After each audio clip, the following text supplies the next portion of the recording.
I have no comment at this point. It's just so frustrating.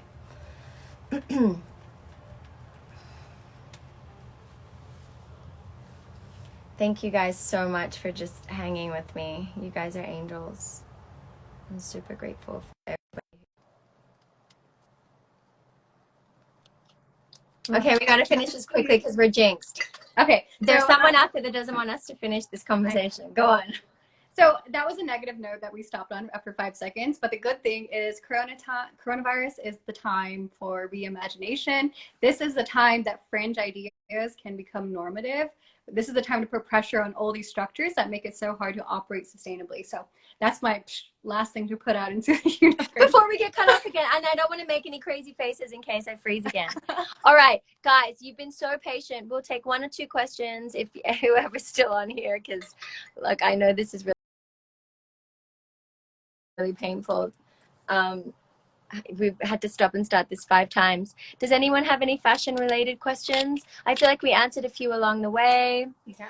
Aditi, it's been so beautiful. I'm so excited to figure out another way to continue this conversation and maybe get some other people to add their thoughts. And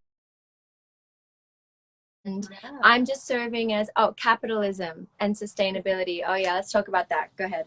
Sure. So capitalism and sustainability, the way our current capitalistic structures are operating, one can argue that this idea I talked about of colonial mindset, using the extraction of natural resources and labor as the means for infinite growth, is what capitalism is operating on that pretense. And we understand that these resources are finite. So our current system is not sustainable. Also, the stat I gave about 5% when business is completely halted. And so when we're talking about the state of, the nature at this point in time, we need to stop putting the onus so much on individuals and really think about the capitalistic systems that we operate in. It is not enough to be like, oh, humans are the virus. That's a very damaging thought that I made a whole video about, because that completely ignores the fact that indigenous folks lived in harmony with the environment for millennia. The fact that poor people have the smallest footprint but are disproportionately affected by climate change. So totally, capitalism as it currently operates is one of the propellers of climate change, and the fact that 100 companies are contributing to 70% of carbon emissions, we have to address that. And so that goes back into the importance of grassroots movements for us to keep those in power accountable. And that's a conversation that encompasses policy, government, grassroots movements, all those things. So it's time for revolutions. Yeah, it's time to question our systems and question the status quo. And no, people, this doesn't mean that we think communism. Why do people always go to that when capitalism is questioned? Why do people always get really defensive and react? And maybe because they're traumatized because the few experiences that we have had with communism have not been great. But there's got to be another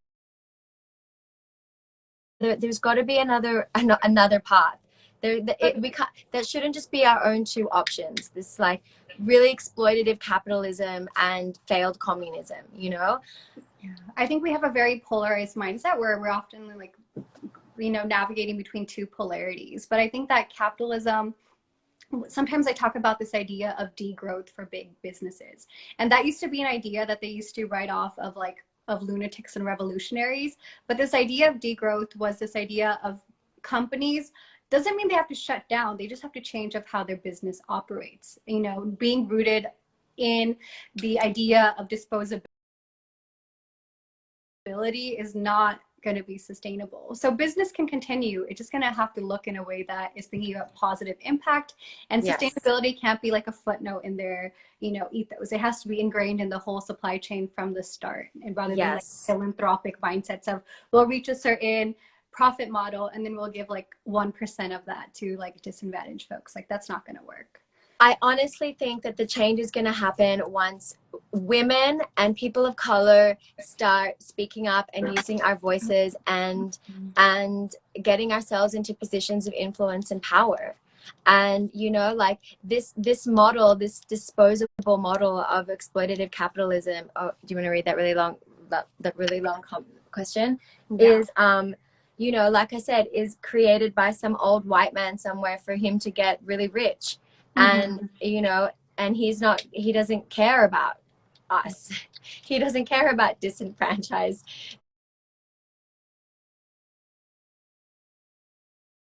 and vulnerable communities who are slaving away to make him rich. He just cares about getting richer. And I think that's just a really like unbalanced masculine perspective, and the feminine is a lot more compassionate and caring. So once women start using our voices, speaking up, saying this is not okay, we don't want to be wearing clothes that have been made with violence against other people or with violence against the earth, and when we start using our voices and moving into positions of power where we can use our influence to change the system, then I think we'll see real change. So one question here is like, what are some resources we can use to learn about this topic? If this live is like your first touch point with sustainable fashion, I urge you to watch the documentary The True Cost, which is a really good primer on just the exploitive structures that are at play in the fast fashion world. Somebody asked, how can people look past greenwashing? Greenwashing is, so people who are not familiar with greenwashing is the ideas when brands use the language of sustainability, like green, organic, natural, without really doing those concepts in play. And it's so pervasive now because sustainability is sexy in 2020, you know? And so the way people can look past greenwashing, I would say at its core is about asking questions. Because it is the 7th anniversary of Rana Plaza, this Fashion Revolution Week was created after Rana Plaza. And Fashion Revolution Week is all about consumers asking brands, hashtag, who made my clothes? So one way you could do is really reach out to brands. I think the age of social media has lent itself to creating a culture of accountability, where if you post on your public platforms, these brands calling them out and they have enough public pressure, they're going to have to start, you know, talking about what are the conditions, and public pressure is very huge. The other thing is, instead of a brand just having like a conscious collection, H&M, like on the side when 99% of their profits is from a fast fashion model, that is not sustainability. So you have to think about what are the brands that are incorporating sustainable practices holistic to their whole brand, rather than like a side collection just to ride the wave of sustainability. Yeah, this is very controversial, but when people ask me, okay, what sustainable brands should I buy? I say none of them. Like at this moment in time, I don't know of any truly like we said, beyond carbon neutral and just like brand that is anything that is using virgin textile, like textile made from scratch, is not sustainable, whether they say they are or not. The most sustainable thing you can do, guys, is not buy anything at all or wear vintage. And I talk about this in my Fashion Awakening 101, but host a clothing swap.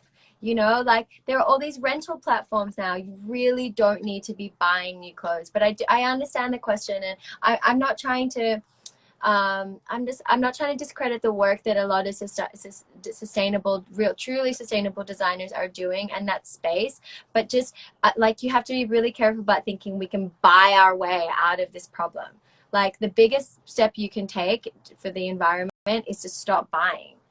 So there's a question here about hemp and monoculture and being a monocrop, and if that's really sustainable. And I would say that any kind of monocrop I'm not for. And if hemp is going to become a viable fiber for the textile industry, we have to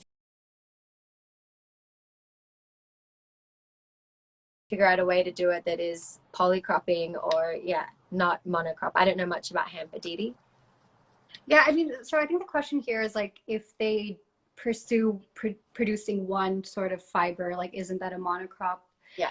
What I think I was referring to earlier is this idea of like, okay, this is gonna be hard to like boil down in a live, but I also want to use this moment. Someone shouted out Farmer Rishi, who is a teacher who teaches regenerative agriculture for Kiss the Ground.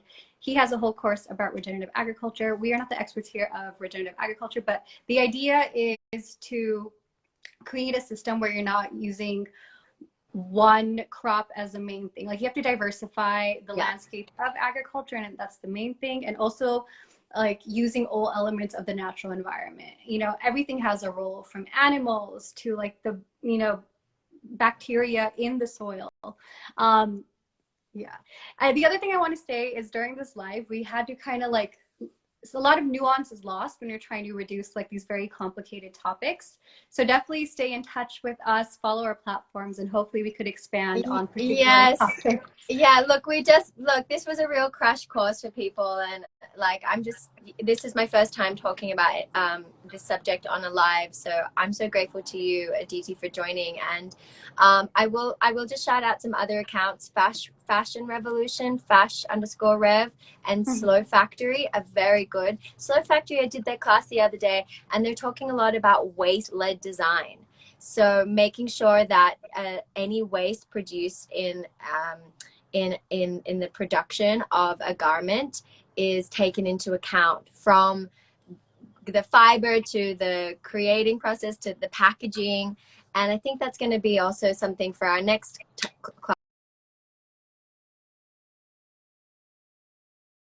class, is how can we get these companies who are making clothes, fashion companies, to take responsibility for their waste and for the end the whole life cycle of their garment. You know, like if you're selling something, you should be responsible for what people are going to do with it when they no longer want it.